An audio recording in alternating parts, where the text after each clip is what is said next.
That's She, why she in brought her the daisy. eyes, something's off. She looked like a soldier. Something's off with her. No, it's good. What about When The Last of Us was first announced for television, people were excited. The video game was legendary, a groundbreaking story full of emotion, tension, and character depth. HBO picked up the project and promised to treat it with care, and at first, they delivered. Season 1 came out swinging, beautiful visuals, powerful acting, and a faithful adaptation that had both gamers and critics praising the show. But somewhere between the end of Season 1 and the beginning of Season 2, the wheels fell off. And if you ask Joe Rogan, there's one person at the center of that collapse: Bella Ramsey.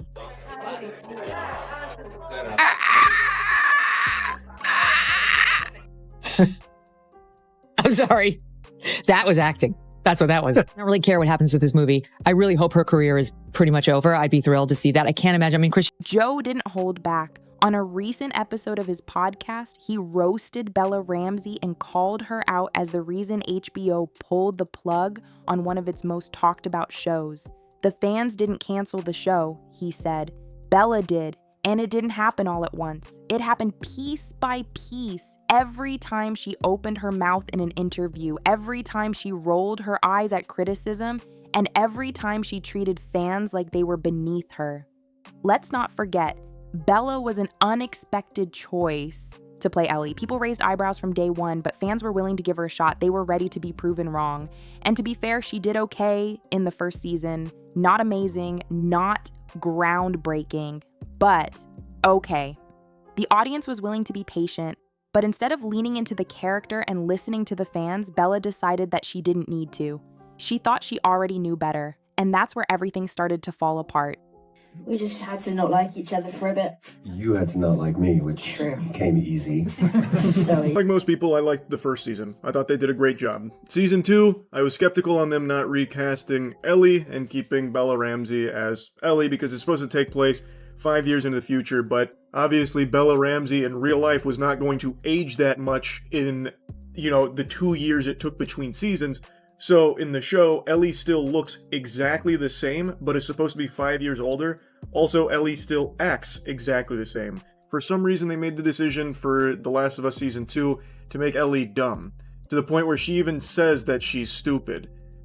Why? That just kind of betrays the character. According to Rogan, the red flags were there early on. You could see it in how she talked about the role, he said. She acted like the character belonged to her and not the people who made her popular. That's not how you treat something as beloved as Ellie. Joe pointed out that Bella constantly brushed off valid criticism by labeling it toxic or narrow-minded. You don't win fans by telling them they're wrong for having opinions, he added. You win them by earning their respect. Season 2 came out and it was clear something was off. The writing tried to stay true to the game, but Bella's performance didn't connect.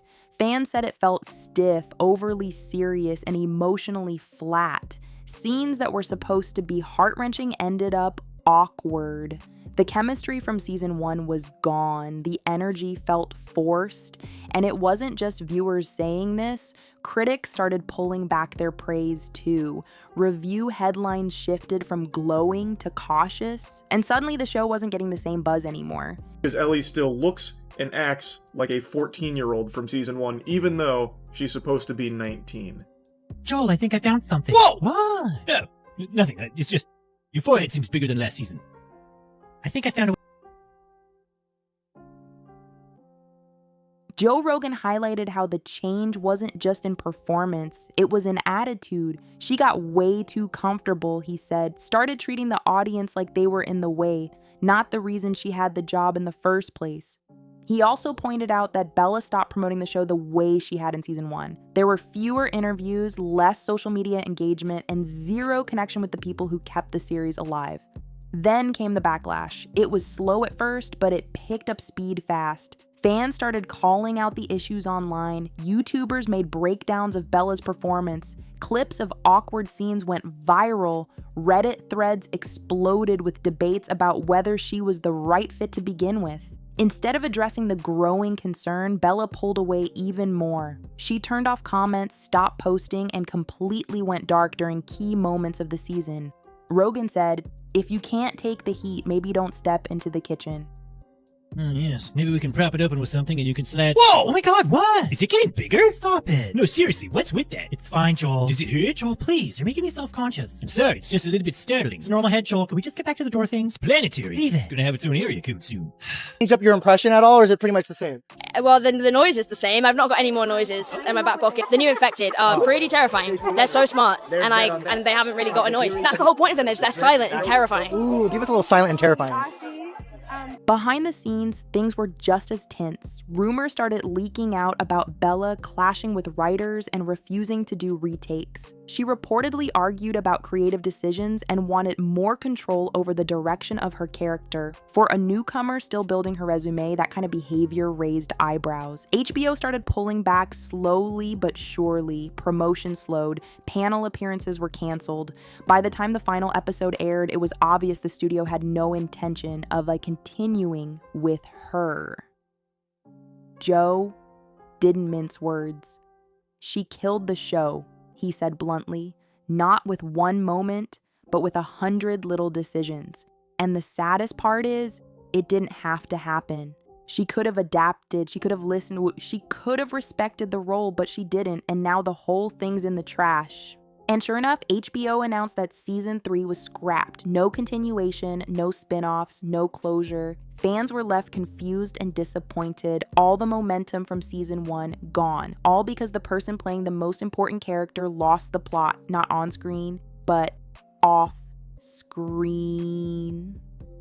Joe talked about the ripple effect of Bella's downfall. Other actors from the show started distancing themselves. No one defended her publicly. Pedro Pascal, who had once praised her during early interviews, stayed quiet. And when cast members don't speak up, that says everything. "It's like everyone's trying to forget it happened," Joe said, "and that's not a good sign for her career moving forward."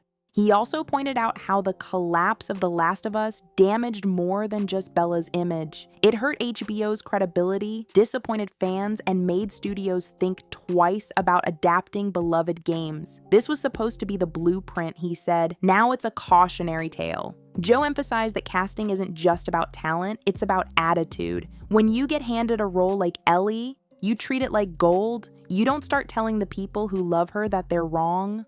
Fans across the internet echoed Joe's frustration. Posts flooded Twitter and TikTok with clips of season 1 compared to season 2, highlighting the drop in quality. And while most actors in Bella's situation would have addressed the controversy, tried to rebuild that trust, or at least shown some gratitude to the fans, she chose silence.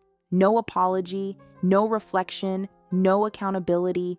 Joe called it the quietest exit in recent memory. He compared it to someone sneaking out the back door after breaking something at a party. "You don't fix a mess by disappearing," he said. "You face it, you own it, you grow from it." But Bella didn't.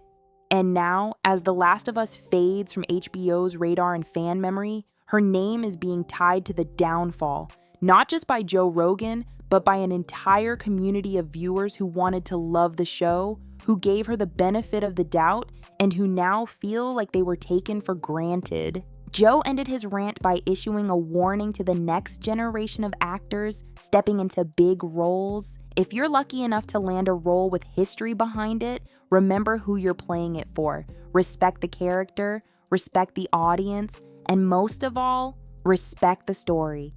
Because when you don't just lose your job. You ruin something a lot of people cared about. As the dust from The Last of Us cancellation settled, one thing became crystal clear. Bella Ramsey's silence wasn't just a retreat, it was a miscalculated gamble. Her PR team, once confident they could ride out the backlash, now scrambled to do damage control. But the timing was off, the damage was done, and Joe Rogan wasn't letting it go. In a follow-up episode, Joe doubled down on his criticism, pointing out that Bella's refusal to acknowledge her role in the show's failure was only making things worse. "This is where you own it," he said. "This is where you take the L with some grace." But she's not doing that. She's acting like none of this happened. He described her approach as passive denial, a strategy that might work for a one-off mistake, but not for a full-blown franchise meltdown. Meanwhile, fans noticed something strange. Instead of engaging with the community or offering even a single thank you to the people who stuck around, Bella's social presence became robotic. Carefully worded posts, no comments, no replies, just generic updates about unrelated projects. One tweet about environmental causes drew backlash, not because of the topic, but because it felt like a dodge. People weren't mad she cared about other issues, they were mad she refused to talk about the one she was actually tied to. Joe called it out immediately. "You can't pretend you're still everyone's favorite when the house is burning behind you," he said. "It's tone deaf, and fans aren't dumb, they see it." He compared it to a band canceling a tour and then promoting a new album the next day like nothing happened. "Read the room," Joe said. "The fans are waiting for answers, not distractions."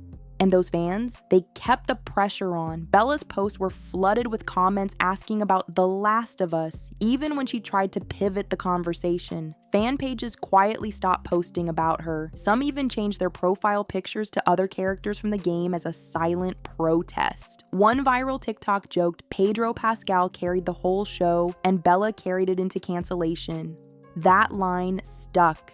Carried it into Cancellation became a new online catchphrase, and Rogan couldn't help but mention it on air. "That's how bad it's gotten," he said. "The fans aren't even mad anymore, they're making jokes. That's the final stage of disappointment, mockery."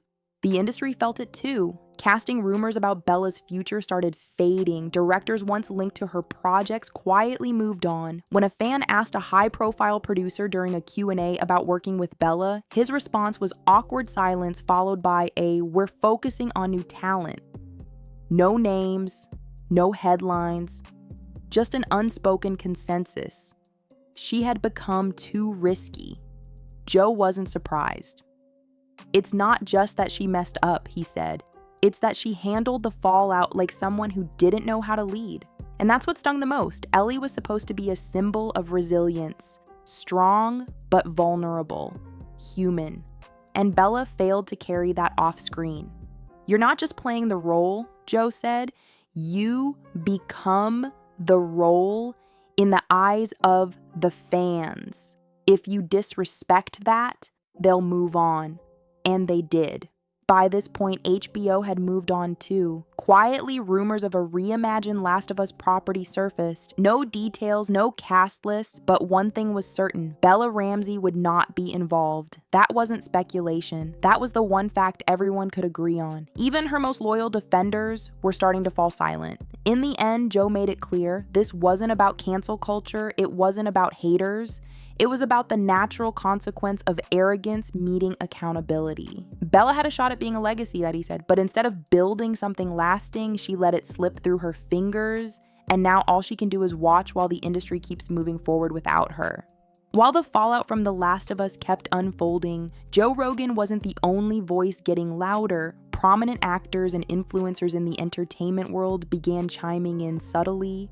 None of them naming Bella directly, but their statements were clearly aimed at her situation. One actor from a competing streaming series made waves during an interview by saying, "There's a difference between playing a strong character and thinking you are one." Fans instantly made the connection. That comment trended on social media for hours, and Bella's name wasn't even mentioned. Meanwhile, industry insiders began revealing that casting directors were reviewing audition protocols to include something called resilience profiling. Essentially, it's a vetting process to ensure that actors can handle criticism, connect with fan bases, and uphold the tone of the projects they're stepping into. Joe Rogan mocked the idea that this step even had to exist. "That used to be common sense," he said. "Now they've got to make it part of the hiring process because one actor couldn't take feedback." Writers from other shows also started referencing The Last of Us collapse during interviews. A producer from a popular fantasy series was asked about pressure from fans.